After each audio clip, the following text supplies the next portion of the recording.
What's going on, y'all? Episode 23, the Let's Be Real podcast. And look, welcome in. It's 2025, man. So, welcoming in the new year with a brand new episode. We are filming this on New Year's Day. So, 01/01/25, man. And so, with that, usually y'all know I drink red wine. Today, we're going with champagne.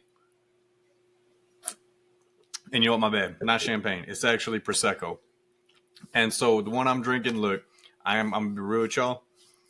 It's what it is. It's great value for the price. If y'all ever are throwing a party, or if you just want like a solid sparkling wine, prosecco, something to go with mimosas, aperols, whatever y'all doing, man. Kirkland signature is the Asolo Prosecco Superior, the DOCG, man. Incredible for that. It's like $7. If you ever need to just grab some sparkling wine, prosecco, champagne, whatever you need for drinks, or just if you got a bunch of people, because you know how that goes. Everybody likes to drink champagne, prosecco, all that. Great for that, man. It's lighter, it's crisp, and for the price, you can't beat it. It's a solid one. I'd probably give it 7 out of 10. But that's what I'm drinking today, man, in honor of New Year's. So cheers to y'all. Cheers to 2025. And yeah, man, we're gonna get into it. Man, so look, we're going to start, as always, man, we're going to start in the NFL. We'll recap everything. We do have some NBA news, and then we'll go into some headlines. But yeah, let's start off. Look, NFL Week 17 in the books. And so with that, we'll go through a couple of the big games that happened this last week on Sunday. Obviously, we're going to leave out the Thursday games and all that and the Christmas games because we talked about it last episode. So starting off, man, we're gonna go in with the Commanders Falcons. And so Commanders obviously beat the Falcons 30-24. Incredible game, man. Fun game. And for the Falcons, man, it basically they go from, last week getting a win and being in control of their own destiny against the Bucks.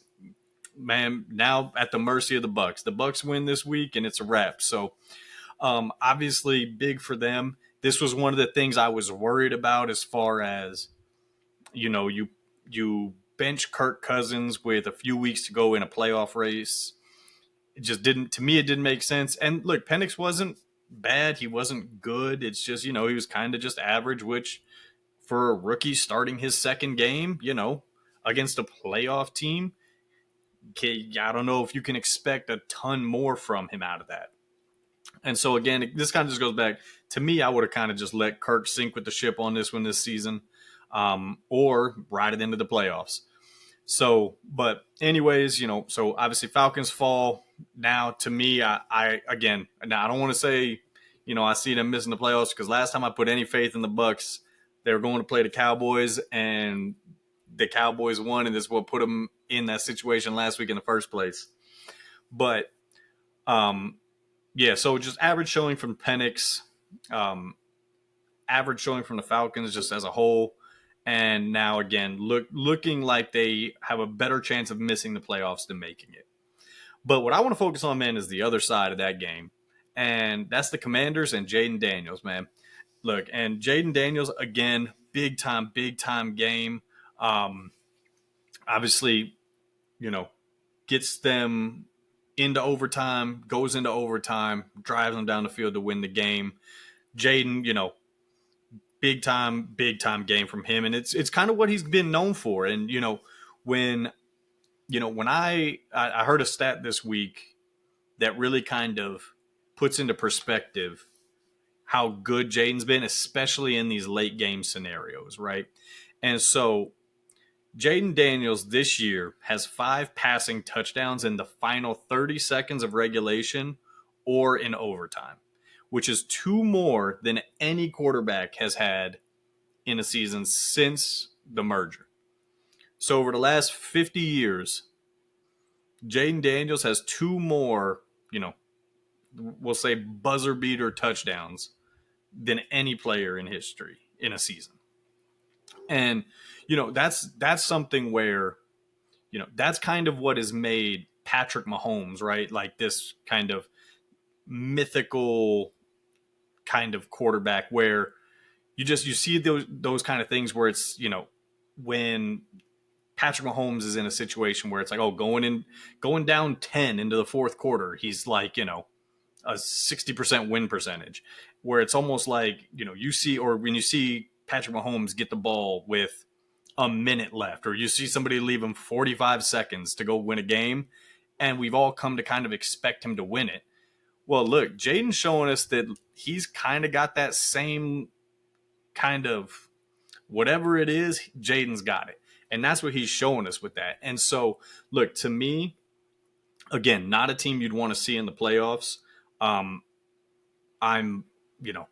very much so hoping that the Eagles don't see them round one, because he is a guy who you can't ever count out of a game, as we saw in the Eagles game last week. And he's a guy where if you give him the opportunity to go and win a game or go and make plays to be, the hero or the villain for your team, he's gonna do it.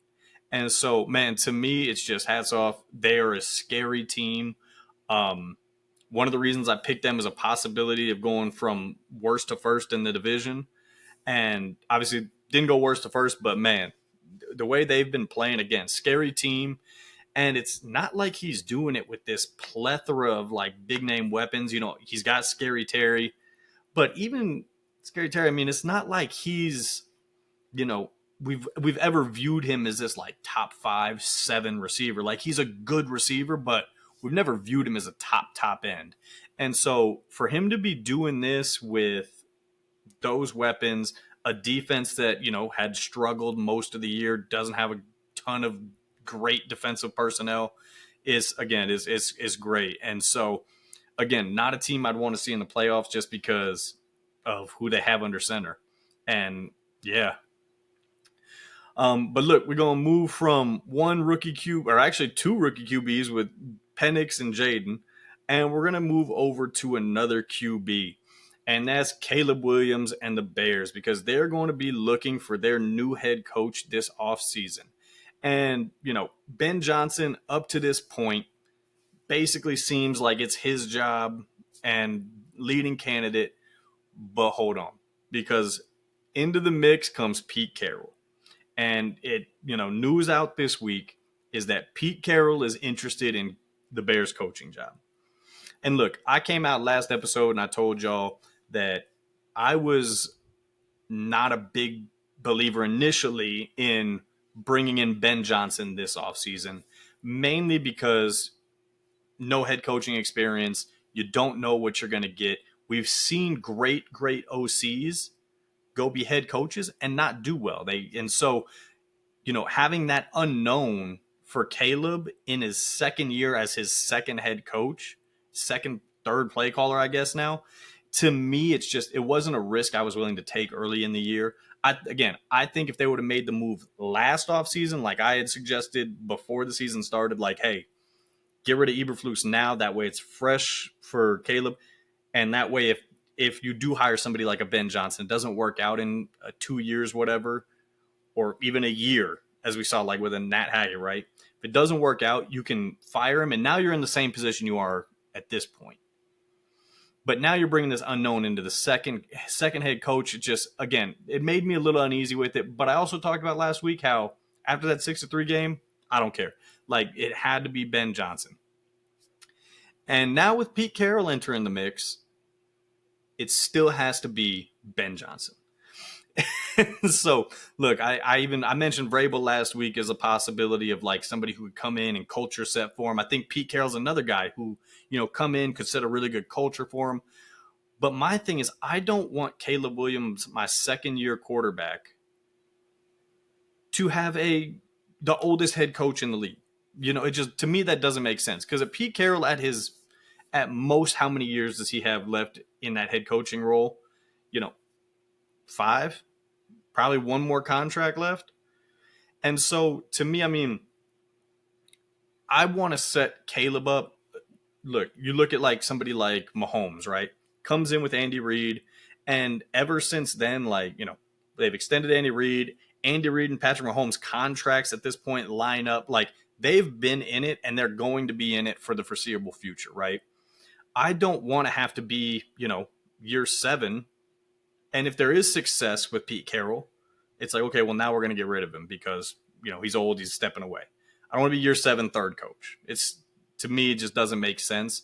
His timeline does not make sense with the Bears timeline. And so to me, again, unless, and I'm not saying any of these guys would come available, but unless you get a guy like a Shanahan and reports are, he's not going anywhere, but like that would be the only case where I'd be like, okay, not Ben Johnson, take Shanahan. But outside of somebody like that, to me, it doesn't make sense to go, 1, with an older head coach like Pete Carroll, 2, to go with a defensive head coach like Pete Carroll. And so I think, again, if I'm the Bears, Pete Carroll, thanks for offering, very, very flattered, but timelines don't match up. And we're looking for an offensive, younger head coach to pair with Caleb right now. And again, all signs pointing to Ben Johnson. I think that's, as much as I wasn't a fan of it initially and still am not a huge, huge fan of it, I just think it's the best option for all parties involved, really. And so, but staying on head coaches and head coaching searches, Cowboys and Mike McCarthy looking to engage in contract talks next week. And so with that, one is, kind of, what do I think about as far as should they re-sign him? Me personally, I don't think so. I think, it's kind of weird because we come into this season where, the Cowboys kind of fall flat last season in the playoffs. Not kind of, they do fall flat in the playoffs. Dak looks scared in the playoffs and, they get romped by the Packers. And so you come into this year with, and all the everything surrounding the Cowboys and Mike McCarthy and his lame duck contract was, well, if they don't perform well and at least get 1 playoff win, maybe even need 2 playoff wins, we're looking at Mike McCarthy getting fired. And, comes in on the hot seat, comes in on a lame duck contract, but, everybody's kind of chalking it up with, oh, well, the Cowboys got hurt. And look and even Jerry himself over the last couple of weeks when they played a couple good games against, the Bucks, and they played good against somebody else too. But, Jerry comes out and he's like, yeah, man, I think Mike McCarthy and the DC, they're doing great, like giving them great grades. And I think what's kind of getting lost here is the fact that, look, the Cowboys, when they were fully healthy, were not playing well. And that's, look, I know with, the new DC, goodness, I can never remember his name. But with the new DC, I've heard this from, NFL people who have talked about it, that the defense he runs, the schemes he runs, it does take a little while to get going. So let's even take the defense out of it. The offense wasn't performing well, which is Mike McCarthy's job. And that's when they were fully healthy. And so all of a sudden Dak goes down and now you got a backup QB and you string together a couple good games and now it's looking great. And it's like, oh my gosh, look what Mike McCarthy's doing with them. And so to me, what's getting lost here is how bad they were when they were healthy. And the couple strung together good games they've had with Cooper Rush at quarterback does not change that, but it's kind of sweeping it under the rug where now I think if the Cowboys do re-sign them, well, now it's, if they can get to a wild card spot next year, now it's successful again. And now you're looking at the same scenario we were in 2 years ago where it's like, okay, 2 years from next year, so 3 years from now, it's like, okay, well, this might be the conversation where it's, okay, well, if Mike McCarthy falls flat again in the first round, then he's probably going to get fired. And so to me, it's just, again, they started the year fully healthy, playing poorly. And so I don't think there's any reason to believe that going into next year, it's going to go much better. And if it does go slightly better, again, then it's just kind of prolonging and kind of restarting this whole cycle. And so, do I think Jerry will do it? Honestly, when I look at Jerry and everything he's shown me is that he might think he's going to re-sign Mike this week and have a conversation or talk with somebody, and next week be completely out on the idea. So I think what's going to happen is day of, it's just going to kind of depend on the mood Jerry's in. And for me, I think it's a bad idea. I think you have to go with the new coach. And honestly, if I'm Mike McCarthy, I'm not even sure if I want to come back to this situation, because let's be real. You got Dak Prescott on the biggest contract in the NFL. You got CD, you got Ferguson, who's good, aging O-line, Rico Dowdle, who's played well, but very limited on offense as far as the players you have. And look, they've already shown when they went all in this year that they don't really, in the front office, they're not making moves to kind of push you over the edge and get you over the top. And so if I'm Mike McCarthy, is this a job I even want? But from the Cowboys' perspective, look, there's really only one move you can make to kind of shake the snow globe, right? And it's the head coach. The GM is the owner. The quarterback is locked in. I mean, unless you plan on making some big splash free agency move that none of us see coming, which isn't going to be out there, the head coach is the only thing you can really change in the situation. And it's a situation that's been the same for so long. And so when we look at it, man, outside of that, I actually, if they do get rid of McCarthy, I think the guy we just talked about, Pete Carroll, again, fits the timeline so much better. You're talking about a team and Jerry, where it's like, this is almost like we need to turn this around now. We need to play well now. We need to win now. Because your players, I mean, Dak's getting older. He's only going to get, older and worse as time hits him. And Pete Carroll, again, like we said, probably doesn't have too many more years coaching. So I think Pete Carroll will be a good one now that he's shown interest that he might be looking to get back into coaching and head coaching.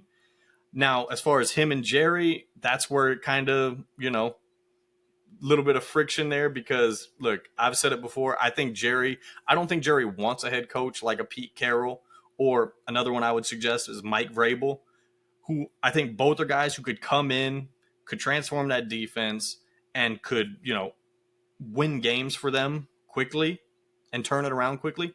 But I also think the personalities that they have, Jerry doesn't want. Because again, you have success with Vrabel, you have success with Pete Carroll, they're going to get the credit for that, which means Jerry's not getting the credit for that. And Jerry wants the credit more than anything else. He wants to be able to, get on his news shows after the games every week and talk about the team and, talk about what he's doing. And with McCarthy, he can do that. I don't think anybody views McCarthy as like the reason the Cowboys would be successful. And so, again, I think Pete Carroll, Mike Vrabel, perfect for that kind of situation they're in. But I just don't know how Jerry would mesh with them. And I mean, historically, Jerry and the Cowboys have always been the most successful with coaches that Jerry does not mesh well with, but they're always short tenures. And so we'll have to see how that goes. But again, I think it's just with Jerry, the Cowboys, and the head coach and McCarthy, it's really just it changes just so frequently and week by week that there's no way to really tell or get a beat on, how Jerry's feeling about, re-signing him. And so I think, we'll see if this next game they have, this last game, will play in any role into it. I would assume it will, because it's just how Jerry works. But I just kind of a, Cowboys, it's just a total Cowboys situation. And so, look, we'll go back to Mike McCarthy's old team, and next up we got the Vikings and the Packers. And so, look, Vikings beat the Packers 27-25, and man, great game again. Totally massive game as far as for the Vikings, as far as keeping in step with that 1 seed. now gives them a chance to play the Lions this coming week for the 1 seed. But we'll start with the Packers on this because, look, from the get-go this season, I have not been a big believer in the Packers. And mostly because just Jordan Love, I feel like he loses you games. And look, not a great showing by Jordan Love. He's kind of been the last couple games. But the bigger thing I think for the Packers is when you look at where they are at and when you look at the playoff picture, right? So playoff picture right now, you're looking at Lions or Vikings. You're looking at Eagles, Rams, Bucks, or Falcons. Again, Lions, Vikings, Commanders, them. Well, half the teams in the playoffs right now, Lions, Vikings, Eagles. The Packers are a combined 0-5 against. And so, again, they had a better season than I thought they would. But this goes back to why I can't see them as true contenders because to me, you're going to have to probably go through at least 2 of those teams if you want to make it to the Super Bowl. Or not probably, you will have to go, more than likely, you have to go through 2 of those teams to get to a Super Bowl. And for me, it's hard to believe that you're going to go on the road the entire way and beat 2 teams that you haven't been able to beat all year. And so for the Packers, to me, I can't see them as true contenders. I think they can win a game in the playoffs, maybe, depending on the matchup. And, Jordan Love, he, again, look, has the arm talent to go out and have an amazing game. They've kind of dialed back on the amount of touches they give him, which has also led to more success, less turnovers, which is good. But, yeah, again, with them just not being able to beat kind of the class of the division or the conference, can't really see them any realistic way for them to get to a Super Bowl. And look, on the other side of that, man, Sam Darnold, look, another absolutely monster game from him. 377 yards, 3 touchdowns, did have a pick, but look, responded. And look, I said it last week going into the game. I said, look, this is going to be kind of the first real playoff environment that has implications for Sam Darnold. They lost that game and then, the division's over. They're a 5 seed. It's locked in. Lions win the division. So there's real implications as far as for the playoffs, for seeding in that game. And look, I said this was going to be a test for him and passed with flying colors, man. Totally just dominated. Monster game, and again keeps them in position for that 1 seed. And look, I think they get it. And we're going to talk about the Lions side of it here in a little bit, but man, they're rolling, and that passing offense, that offense in general, but with Sam throwing it like that against a Lions team who is a little depleted, and we'll talk about them later this week as far as when we look ahead to the matchup. But man, I think he's poised for a big time game. And it'd be another playoff type of environment for him. And so with that, man, it's just, let's move into kind of and look, I had this conversation, I think 2 episodes ago with Baker before they went out and lost to the Cowboys. But it's a conversation that needs to be had. And it's, should Sam Darnold be in this MVP conversation? And look, I said it when we talked about it last week, the week before, as far as the MVP conversation. And it's tough because Sam Darnold's got 2 things working against him. One thing we've talked about before is, look, week 11, 12, we decided, okay, yep, it's probably going to be Josh Allen or Lamar Jackson. That's it. Those are the top candidates. Saquon Barkley's in there. And the kind of the media, the betting odds, everything kind of shapes on that. And it kind of just sets the tone for the rest of the season. You usually don't see too many people who aren't in the conversation in week 11 suddenly get in the conversation at the end of the year, even if they're having this tremendous season like Sam Darnold is. And when we talk about his tremendous season, it's not overstating it. When we look at Sam Darnold right now, He's top 5 in passing yards, top 5 in yards per pass, top 5 in yards per game, top 5 in passing touchdowns, top 5 in passer rating, top 5, and he's actually third in big time throws. For all y'all who don't know what big time throws are, it's a grade by PFF, which basically ranks a throw, and big time throws are considered high value but high difficulty. So he's making these very difficult throws that are highly valuable at the third best rate in the league. And so, look, to me, his resume this year stacks right up with Lamar Jackson, Josh Allen, Saquon Barkley. Like, he is right there with those guys.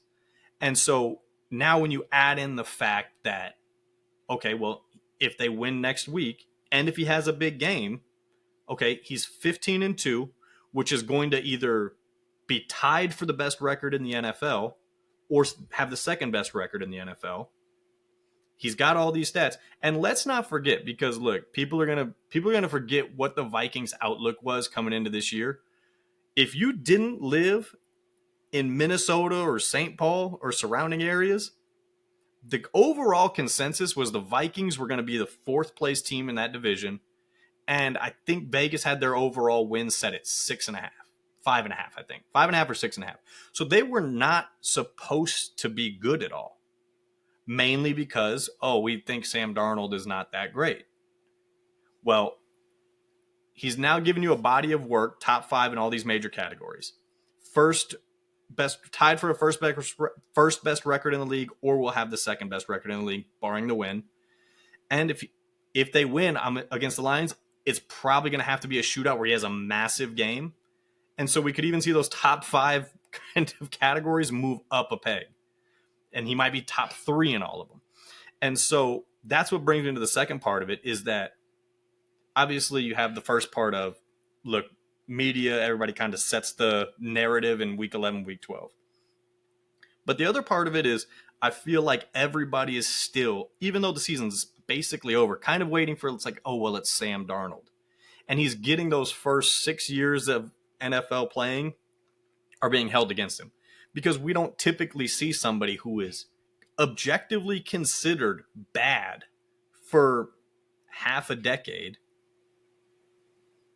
to then be an MVP. Just all of a sudden be an MVP. But the numbers bear it out. The wins bear it out. I heard today, yesterday, that he is now got the most wins ever for a quarterback in his first year joining a new team. And look, clearly the talent's there. We've seen a lot of these big-time offensive coaches. McVay liked him. Shanahan brought him in. Kevin O'Connell brought him in. And so, look, to me, the fact that he's not in the conversation, the fact that he's at this point not even in really the betting odds of it is, smart by Vegas, because AP is not going to vote for him, even though, again, I think he should probably get some votes. But it's just, we really need to get away from this narrative. And it's in basketball, it's in football, where, we get 60% of the way through the season and the narratives are set as who we think the MVPs are going to be. And again, we holding historical context to it, I'm okay with it. But also, like, look, when we talk about a guy like Sam, where it's like we're holding 6 years of bad football against him, it's still about who's the best player this year. And look, Josh Allen, I've seen him have good years. I've seen the team have good years with him. How much better is this year than, we really thought it was going to be? Granted, a lot of us thought the Bills weren't going to be as good, but some people still had them winning the division. Lamar had arguably the best team, most dominant team last year. You add Derrick Henry to it, again, one of the most dominant teams this year. Sam Darnold has proven he's worth 9.5 wins over what they projected. That sounds like valuable to me. And so, man, lastly, that brings us, to the contract discussions. And again, I think with how Sam Darnold's played, barring just a complete and total implosion against the Lions or in the playoffs, I think he's outplayed. He is now outplayed the possibility of him getting that Baker Mayfield contract, that Geno Smith contract. I think if he was to truly, truly go to market right now, especially because look, it's pretty much widely considered there's two quarterbacks in this draft. Next year, projected out, there's really about one, maybe two quarterbacks in that draft. So you're talking about four quarterbacks over the next 2 years and about six teams that need quarterbacks. Now, will Sam have the same success with Kevin O'Connell as he did with, or will he have the same successes with one of these other teams like the Raiders as he would with Kevin O'Connell? Probably not. But look, teams make bad decisions all the time. And I think Sam Darnold, if he was to go to market right now, you're looking at probably a $50 million a year deal. Just because, look, franchise is set at 42. He's going to get more than that. And again, it's just kind of what the going rate is for quarterbacks now. Now, whether that's a good idea or a bad idea for Sam Darnold, for the team he goes to, yet to be determined. But as again, I go back to it. I think the move here is Vikings franchise him. Or again, if you think he's the guy, and I mentioned this last episode or 2 episodes ago, if you think he's the guy, look, that same value as far as JJ McCarthy, because it came out today, he would be a top QB in this draft, arguably the first overall. So what are teams going to be willing to pay? It's going to be a first round pick for him. And then look, that's just a chance for you to kind of build this team up some more. And if you think Sam's the quarterback of the future, or if you think he can be, I'm not opposed to signing him and trading JJ. Or again, franchise him. You might still have that value with JJ next year as well, because again, another weak quarterback draft. But I definitely like the idea of shopping JJ McCarthy. I think it's the right move to do.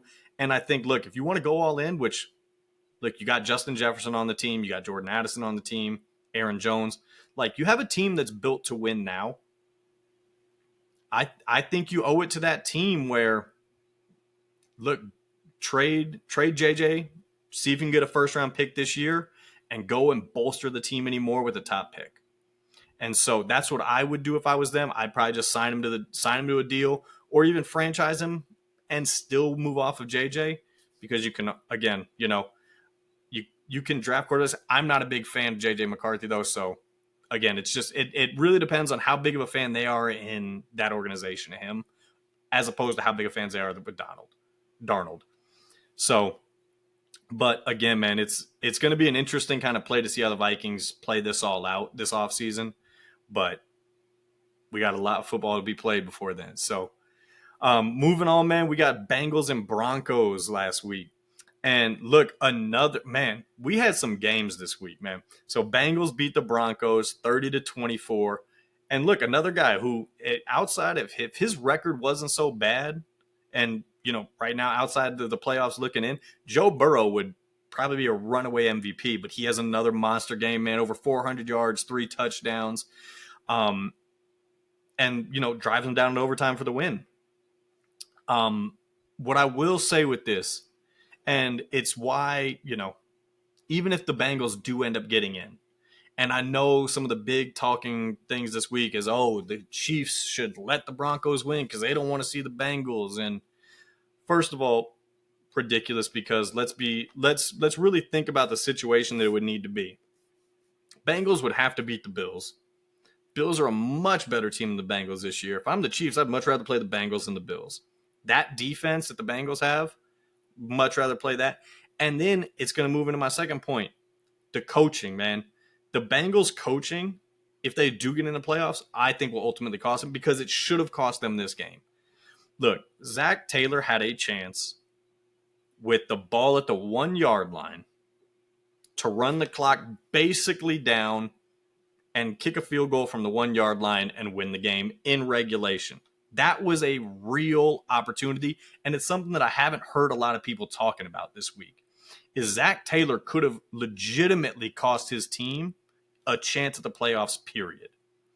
And look, I was in my group text saying right when he did it, I was like, if they lose this game, he should be fired right after it. And so, look, Joe Burrow goes in for the touchdown, leaves a minute left. We know what happens from there. Bo Nix drives down, heaves one up in the end zone, touchdown, and goes to overtime. Now you're an overtime away after your kicker misses a kick. Bo Nix with a chance to go win. Again, all stemming from the fact that Zach Taylor is not running the clock to 2 seconds in regulation and letting his kicker kick a field goal to basically just finish the game right there and not even give the Broncos a chance. And look, it's something that when you look at any of these good coaches, and I'm going to use Andy Reid for an example because the Chiefs are situationally the best team in football. We've seen them in these exact situations where, yeah, could they run some plays and get in the end zone? Sure. But what do they do instead? You see Patrick Mahomes, how you get kind of waddle over and fall down, and they let the time run out, and then they kick a field goal to win the game. And they never give the other team an opportunity. And so, again, man, I think Zach Taylor's coaching, it's always been a question. His situational coaching has always been a question, and I think it's just further amplified in the fact, and I really, like, as much as I want to see the Bengals in the playoffs, I really wish they would have lost that game because of that. Because that should have been a fireable offense, and it should be something that everybody talked about this last week that no one's talking about.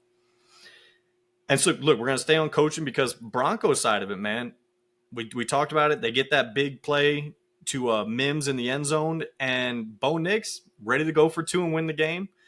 And this is where I'm going to side on the coaches' side. And I'm siding with the coaches. Sean Payton opts to go for the extra point instead of going for the 2-point conversion in regulation.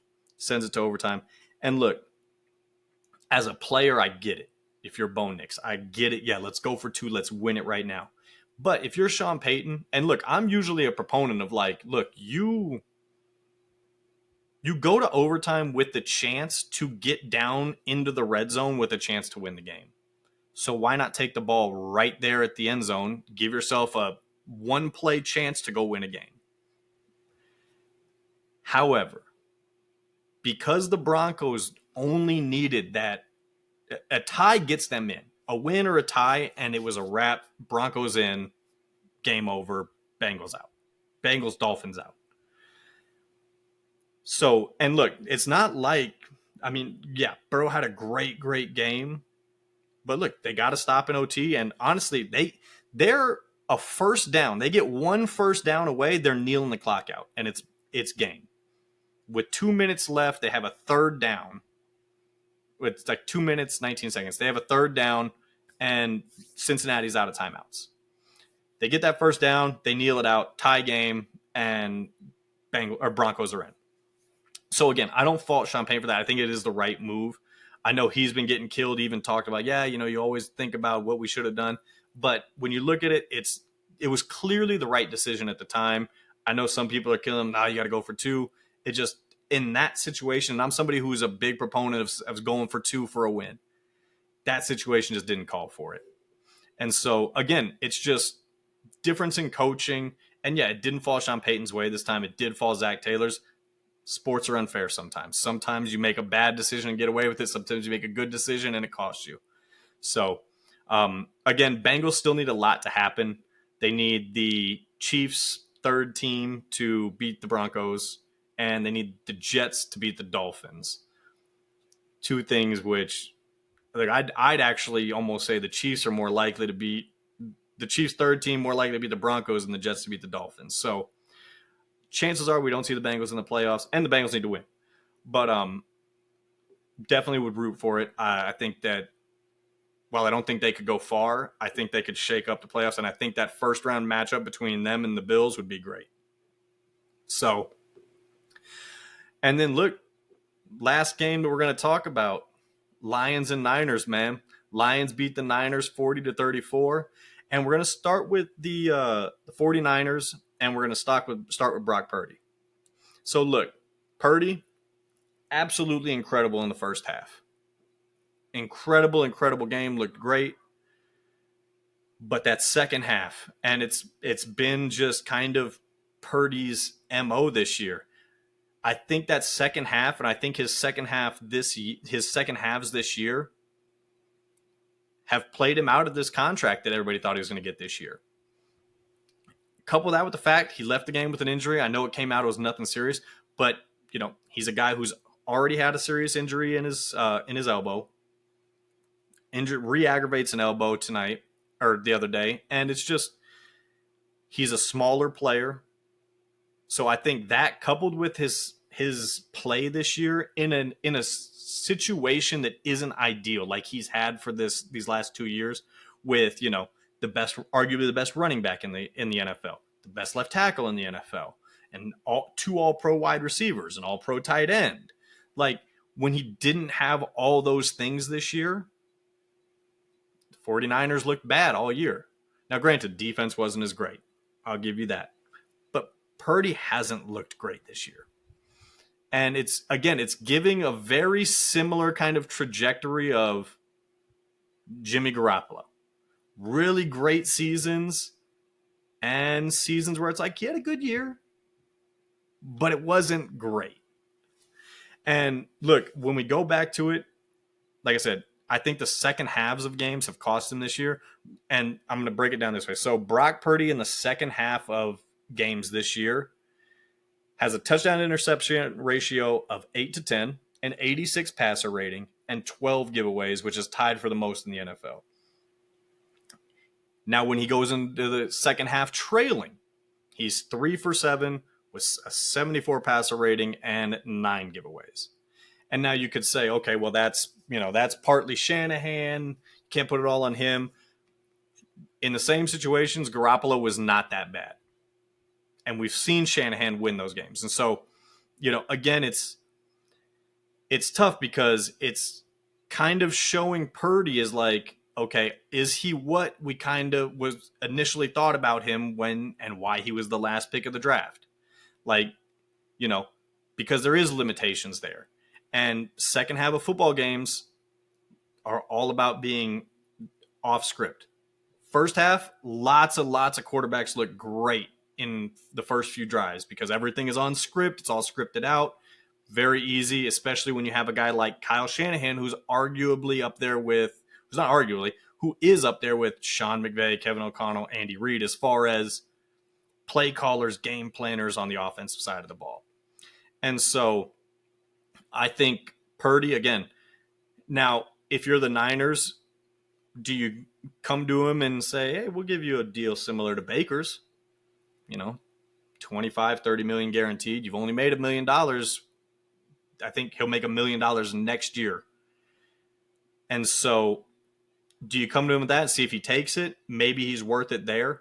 But look, we've already seen what happens when you pay an average quarterback, or even if you view him as slightly above average. We've seen what happens when you pay somebody like that top end value. Look no further than Dak Prescott, and everybody was saying how bad of a contract that was at $60 million. Well, I think Dak's a little bit better than Purdy, has a little bit more talent than Purdy, and is $10 million a year really that big of a difference when you're talking about 60 to 50? And Purdy was actually probably going to be looking at trying to get 55. And so, again, when you're talking about $10 million a year, you're like, yeah, it's a good bit of money. It's probably a quality player, not a superstar, not an all-pro, but like a good player. And so, to me, is Purdy worth $50 million a year? Absolutely not. So, look, it's just going to be what it is. You're going to have to not franchise him. You're going to have to let him play out the year. And look, and this has been reported, I'm not the first one to talk about this, but I think, look, Kirk Cousins, who is going to get bought out by Atlanta, and Kyle Shanahan's always really liked, do they bring him in as a backup to start next year? I could see that. And, from there, it's now you're really talking about how in flux is Purdy's future with the 49ers. But look, other side of it, Dan Campbell and the Lions, man, come out with the win and play all their starters. And look, this is so in listening to a lot of people this week, you know, when they are talking, when they were talking about, oh, you know, should the Lions play, should they not? And after the game saying like, yeah, they should have played, like, you know, you hear the things like it's football, they need to play, or hey, you know, the secondary needs reps, or one I heard is, you know what, really, when you think about it, they needed to play because it makes them 8-0 on the road, and that was a really good win coming back from behind against the Niners. And so I'm going to kind of take these all separately here, but look, we're going to start with how people think that this meaningless game actually matters and agree that they should have played, right? So let's just start with the fact of why are they even so if that's the case, if you know what, if it's, you know, hey, there's no such thing as a meaningless game, it matters, like they should be playing, well then who cares if you win or lose next week, right? Like you don't need a bye. You're telling me that you don't need a bye. You actually think they shouldn't get a bye because why? They didn't want to rest last week, so why should they even want to rest going into the playoffs? That's what you're telling me. Now, I'm of the belief that, yeah, you know what? I think the more rest you can get a football team going into the playoffs is probably better, which is why, you know, you try to get the number 1 seed to have a week of rest in the playoffs. So to me, again, it's a conflict of like, well, then why does it matter if you get the 1 seed? Well, because you get a bye. Well, then you shouldn't care about a bye if you don't care about resting your players. And again, to me now, and it just puts you in such a bad situation. And so look, as far as the secondary needing reps, I get that. And look, you can play the whole defense if you want, but I would have rested Goff. I would have rested Gibbs. I would have rested Amon-Ra. Like my offensive players, I would have rested because you can't afford to lose anybody, because the only way in the playoffs you're going to have a chance is by outscoring everybody. So not only do you just keep them out of risk of injury, but you also keep them fresh because look, you are playing for the 1 seed this week. And there is a reason why teams coming off short rest, it's held against them for Vegas odds and things like that, because it does impact them. And so now you're going Monday to Sunday and you're playing for the division on short rest. And so the way I looked at it was, if you would have given them this last week off, you give your offense and, you know, maybe a couple guys on defense, you give them a bye week this week. Now, even if you lose to the Vikings next week, you've at least given your team some rest. You have guaranteed a, you know, kind of bye week in the middle, especially because you had an early bye during the season. So you've guaranteed your team, especially your like star guys, you've guaranteed them a bye. Now you have the chance where you get no rest going into the playoffs, on short rest coming into this week. So to me, it doesn't make sense. If you value rest at all, which clearly like the NFL does and Vegas does and everyone does because everybody wants the 1 seed for a bye, then you should have guaranteed your team at least 1 week of rest. Now you bring in the option of like, you might not get any. And so again, to me, doesn't make any sense. And then I also want to push on this. Hey, well, you know, they're 8-0 on the road. To me, that's whatever you think. I don't think the players really care about that. If you sat your whole offensive side, I don't think they're going to go into a playoff game on the road and be like, oh, I don't know if we can win on the road. We're 7-1. And the one time we lost, we sat everybody. Like, that doesn't make any sense, right? It's completely just ridiculous to think. But the people who were talking about it was a good win for them because they had to come back from behind. Well, let's really talk about that, because that means you were behind to a 49ers team that we've all agreed this year has been bad. And you gave up 34 points to an offense that hasn't really been great all year.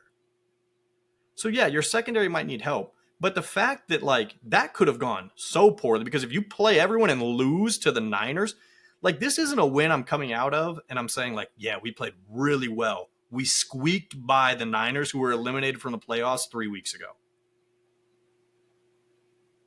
Like this was not like the moral victory I think that some people think it was. And again, to me, it's just there was very actually there was none. There was no upside to playing your guys this week. And I think you can look at this as like ooh, we didn't look great against the Niners. What are we going to look like against like a real offense in the playoffs or against the Vikings next week? And so, yeah, to me, again, it just everybody who's kind of coming out this week playing, the Monday morning quarterback of, yeah, see, they should have played him. Look at how great this was for him. The facts don't bear that out. And so, we'll see what happens against the Vikings. Again, I think it's bad coming off short rest to go play a game that arguably is probably the most important regular season game as far as playoff implications, in that I can ever remember. Either you get the 1 seed or the 5 seed. I think doing all that, coming off short rest, and playing a game where you had to kind of like gut it out against a bad team is not a moral victory or a good win in any means.